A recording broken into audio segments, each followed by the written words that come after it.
I'm a full-on philanthropist. Dude, I can't get it. How do you say it? What is it? Philanthropist!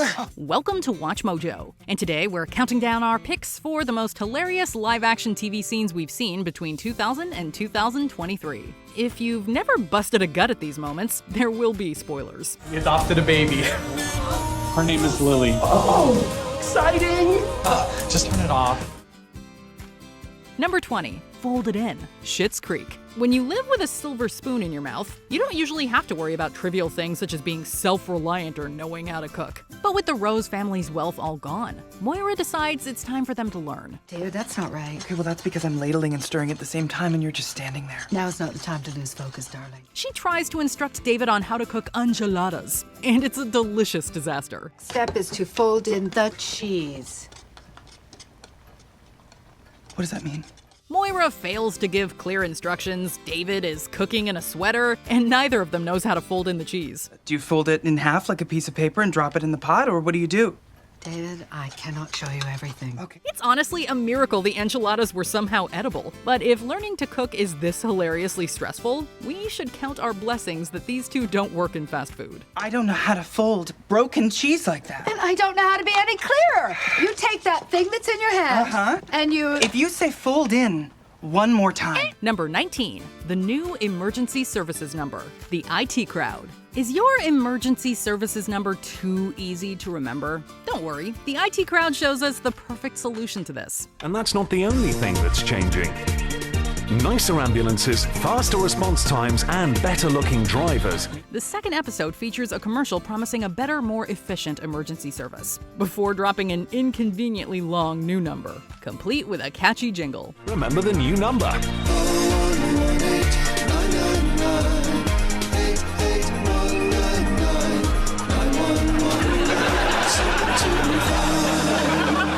The juxtaposition is already hysterical, but later in the same episode, we see the rib-tickling consequences of this change when a fire breaks out in Moss's office.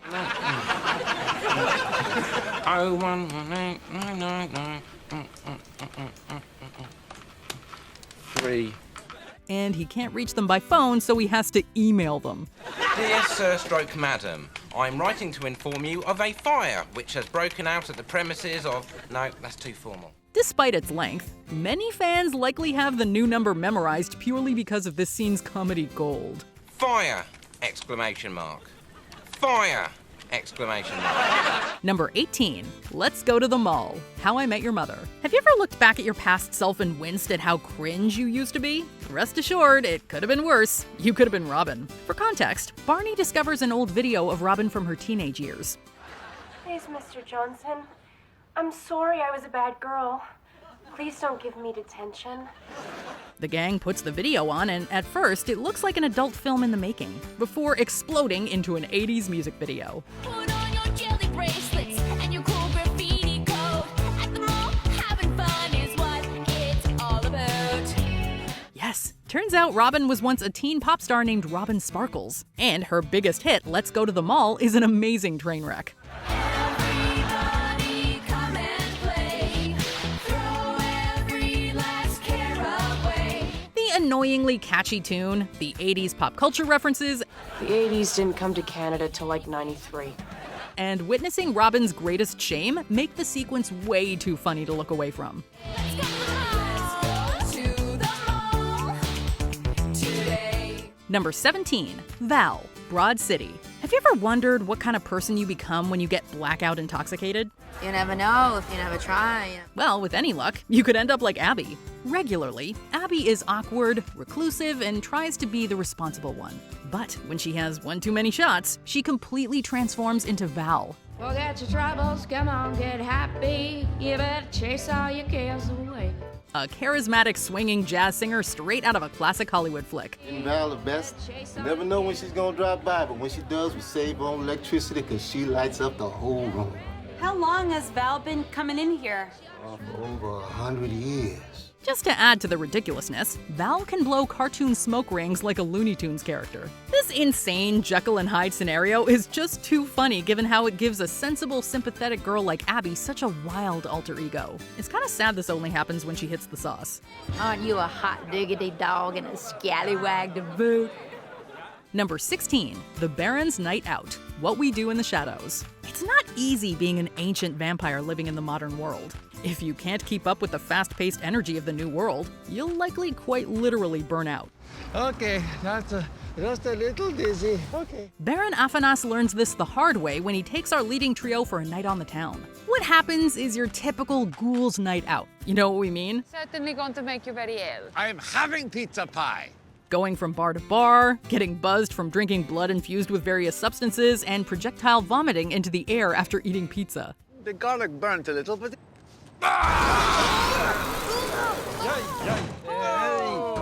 It's a classic wild narrative, but made more hilarious with the vampire shenanigans. Now his body is being propelled around by his own vomit. Is he all right?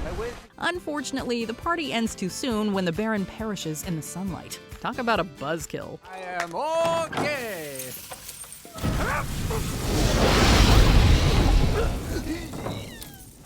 Number 15, Janet's Failsafe, The Good Place. To save their friend, Eleanor and Chidi make a hard decision. They have to reboot Janet. Janet has learned and grown. She's essentially living a life. We can't kill her. Not with that attitude, we can't. Unfortunately, Janet isn't making it easy for them. Although she assures them that what they're doing isn't murder and encourages them to press the button, she has a failsafe that causes her to panic and beg for her life. I am programmed with a failsafe measure.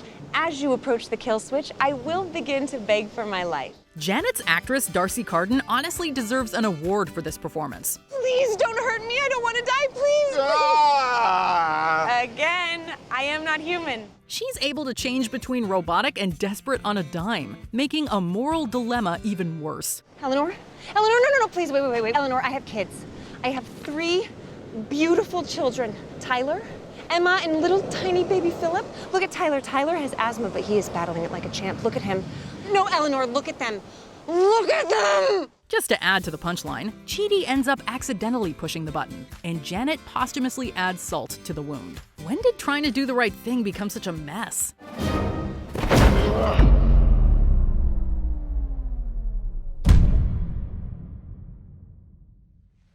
Number 14, Barbara's Celebrity Mix-Ups, Abbott Elementary. Have you ever had trouble remembering a celebrity's name? Don't feel ashamed, it's a relatable issue. I hope they go with that Mr. Brian Austin Green. I am so proud of that young man and all of his success. Barbara from Abbott Elementary just takes this scenario to hilarious extremes. Our favorite teacher can't keep some celebrity name straight to save her life. Oh, I see you, little Carrie Underwood.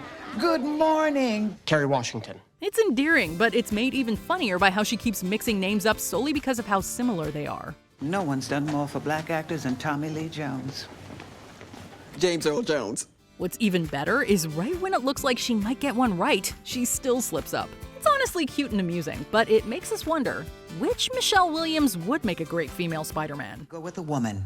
You cannot go wrong with the splendid, the wonderful Michelle Williams.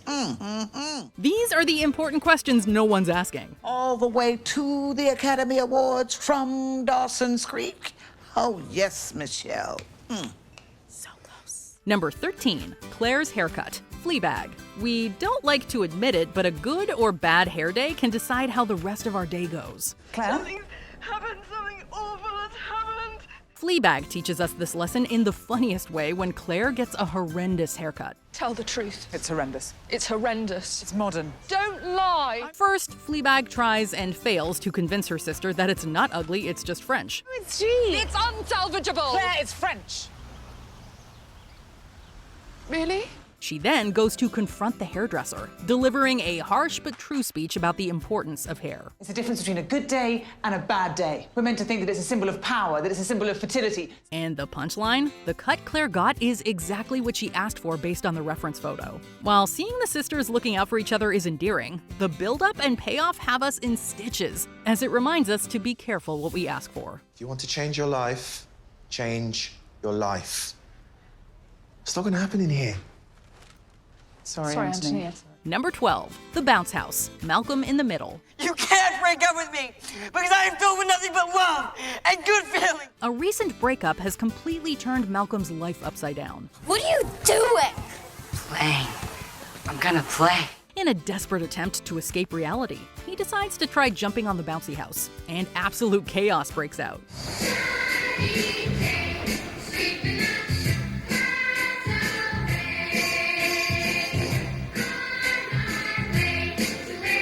The bouncy house explodes and collapses.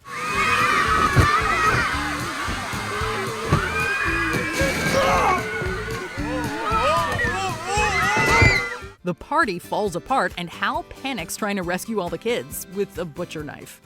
You're okay! Don't be scared! Thankfully, everyone turns out just fine, and we're free to guffaw at the scene's utter wackiness. From the Sesame Street theme playing over Malcolm's ill-fated leap to the explosion itself, and especially Hal's overzealous rescue attempt. Unfortunately for Malcolm, this whole fiasco is just another life lesson he has to learn the hard way. Just once, I'd like to learn a lesson without something exploding. Number 11. Colorblind. New Girl. How does something as simple as a jigsaw puzzle become a matter of life and death? In the Season 3 premiere of New Girl, Winston answers this for us when he struggles while puzzling. Hey, Smith, what do you think it's gonna look like? What do I think it's going to look like? Yeah, the puzzle. Winston, it's on the box. Despite how focused he is, half the pieces are upside down or horribly mismatched, and he can't even figure out what a corner piece is. This is a corner piece, Winston! How do you not see that? What are you, blind? I'm so sorry. Actually, a blind man could feel the smooth edges of a corner piece! Halfway through, we discover Winston is colorblind. He can't tell that Kermit the Frog is green. These are green. Because of idiots, all right? They're as brown as What money. color is Kermit the Frog? Brown. It's a brown frog. Winston! We should empathize with Winston, but at the same time, we can't help but snicker at all this turmoil over a puzzle. Thankfully, he later gets special glasses to fix his predicament, only to discover a deep hatred for the color blue. My socks blue? Your socks are blue. I hate blue so much! Calm down, baby. Okay. Some more blue! Number 10. Daniel's advice. Nathan for you.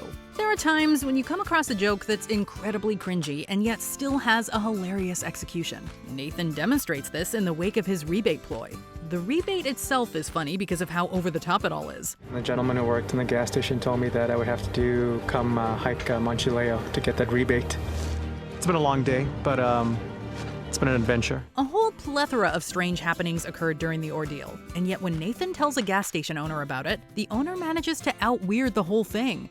Anyone's pee? He says there's no germs. Oh, maybe they can drink my grandson's pee. It's very clean. He offers Nathan some questionable health advice involving urine. I am promoting because grandson's pee sometimes helps. It really helps. In any other circumstance, we'd all be wincing in disgust over the joke. I don't understand. Why does it help you if you drink your grandson's pee? That's what they say, yeah. Who says that? My grandma. Still, it's delivered so naturally and unexpectedly that we can't help but crack up at the exchange. And even Nathan is thrown off by the response. You can ask your parents or grandparents, maybe they tell you too. I will ask, I guess. Okay, ask them. Number 9. The Jonah Files. Veep. Appearing in court is a terrifying experience. But with any luck, your experience won't be any worse than the testimony episode of Veep. To set the scene, Selena's campaign is giving testimony following a recent data breach. A document shared on the J Drive titled The Jonah Files. No, ma'am. That doesn't ring a bell. So it's not a word combining Jonah and gonad? Among the files is a document labeled the Jonah Files with a long list of colorful, savage nicknames for Jonah. Galian, Tinkerballs, Wadzilla, One Erection. Do we have to go through all of these? The committee members read each nickname one by one, and each one is funnier and more brutal than the last. Okay, yeah, sure, no, you can proceed. The Pointless Giant, the 60-Foot Virgin, Chimpanzee, Jonah Ono. On the one hand, poor Jonah. On the other hand, we can't help laughing at how creatively vicious these nicknames got. My college friends called me Tall McCartney. I preferred that. That's Number 8. The Darkest Timeline. Community. Do you believe in the butterfly effect? You will when you see Community utilize it hilariously. Just so you know, Jeff, you are now creating 6 different timelines. Of course I am, Abed. The study group is trying to decide who will get the pizza for the crew, with each roll of the dice resulting in a different timeline. Let me look at it in the bathroom.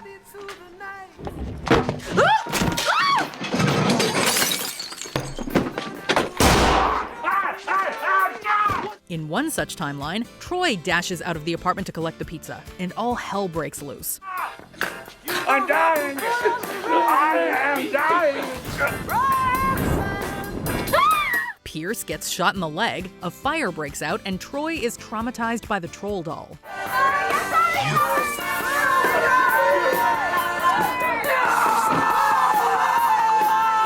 According to the end tag, things only spiraled more in this timeline, causing Abed to go full evil Spock mode. Evil Troy and evil Abed. It's amazing how one little change can unravel into a hilarious catastrophe. Number 7, I Want It That Way, Brooklyn Nine-Nine. I heard him. He was singing along to the music at the bar. Do you remember what he was singing? In the funniest cold opening for Brooklyn Nine-Nine, Jake is examining a lineup of murder suspects. You are my fire. Number 2, keep it going. The true perpetrator was heard singing I Want It That Way by the Backstreet Boys, so Jake has the lineup singing the catchy pop tune to identify the murderer. Number 3, believe when I say. Number 4. But naturally all of them, especially Jake, get too into it, and even the perp can't resist belting out the song. Tell me why. Ain't nothing but a heartache. Tell me why. The punchline for when they find the true culprit is even funnier, showing how easy it is to get lost in the rhythm of a catchy tune. Now number 5. Let's be honest, if we were ever put in charge of a police lineup, we'd all probably do this at some point. I want it that way. Oh, chills. Literal chills. It was number 5. Number 5 killed my brother. Oh my God, I forgot about that part. Number 6, therapeutic role-playing, 30 Rock. Tracy has been dealing with some aggression issues, so Jack takes him to see the studio shrink to help him out. I want to talk to you, son. You sound nothing like my dad. Well, where's he from? All I know is he's from funky North Philly. While there, Jack assists with the therapy with some role-playing. What happens next is both politically incorrect and somewhat glorious. I'm mad at you, too. Why you gotta act out that way? That's not exactly what I had. 'Cause you left me, Dad! Jack starts performing all these problematic impressions of Tracy's family, and even Tracy himself. Is this true, Mom? He gambled away my welfare check. Woman, I got a mind to smack you upside the head. This is not helpful. Beat me now. The therapist's clear discomfort already sells the joke, but what makes this even funnier is how it actually works. Beat me now. I only act out because I want your love. Dynamite! Jack's role-playing makes a breakthrough, and Tracy's able to overcome his anger issues. No, Dad! Don't die! I love you, Dad! I don't want a dogfight no more! Tracy, that's it! While Jack's methods may not be kosher, we can't argue with the results, and we definitely can't help but bust a gut at the off-color insanity. Number 5, Larry's Impossible Choice, Curb Your Enthusiasm. How hard is it for a person to resist instant gratification? Hey, let's get something to eat. Okay. You want to try out that Palestinian chicken place? For Larry, it's not that hard of a choice when a Palestinian chicken restaurant opens in a particular neighborhood location, much to the horror of Larry's friends. I know we have our problems with these people, but man, oh man, they know what they're doing, chicken-wise. Of course, that doesn't stop Larry from eating the chicken, nor getting intimate with one of the owners, despite major issues. Small price to pay for the best sex I've ever had anywhere. We want to be mad at Larry for his selfishness, but can we really pretend we don't want some great chicken and sex? Larry, come join us over here. Come with us, you're a Jew. No, Larry, come to this side and I'm yours. The last shot of the episode, with Larry literally stuck in the middle of the debate with the circus-like theme song, really brings the comedy gold home. Larry! Don't be Get a over here! No, Just don't be listen to them, Larry! Get over You're here! embarrassing! Anything you want, Larry! Anything you want! Number 4, a lesson about teaching lessons, Arrested Development. Let's be frank, the Bluth family is a complete mess. Think of how dysfunctional your family can be, and then crank that up to 11 at best. What are you doing? Flashing the lights, so the dealer knows what's going down. In one of their earlier examples, Michael suspects that his son George is using substances, so he decides to scare him straight by using sexy dancers, because why not? Let's get this party started. Aren't you guys gonna cuff him? However, Michael's own father ends up scaring him straight about not teaching lessons. Shut us up! No, these are just strippers! Look how hot they are! Everybody take a breath! In the most traumatic, gruesome way possible. And that's why You don't teach lessons to your son. This season 1 episode set the bar for how twisted this family's dynamic truly is, and we can't help but bust a gut at how morally bankrupt the Bluths are. Don't make the same mistake I did, teaching lessons. So you taught me a lesson not to teach lessons? It was my last lesson. The real lesson here today? Don't try to trick your kids. Number 3, slippery speech, parks and recreation. Murphy's Law states that anything that can go wrong will go wrong. Pistol Pete DeCilio will be here in 5 minutes. I still can't believe that you got him. The Parks and Recreation episode The Comeback Kid hilariously proves this theory on the night of Leslie's campaign speech. What happened to the rest of my face? We had to Jetsons most of the poster too, but I kind of like it. For starters, the campaign is in an ice rink. I mean, it was a short walk, but it was pretty luxurious, right? So when it's time for her to speak, the gang slips and stumbles trying to get to the podium, all while Gloria Estefan's Get On Your Feet keeps looping in the background.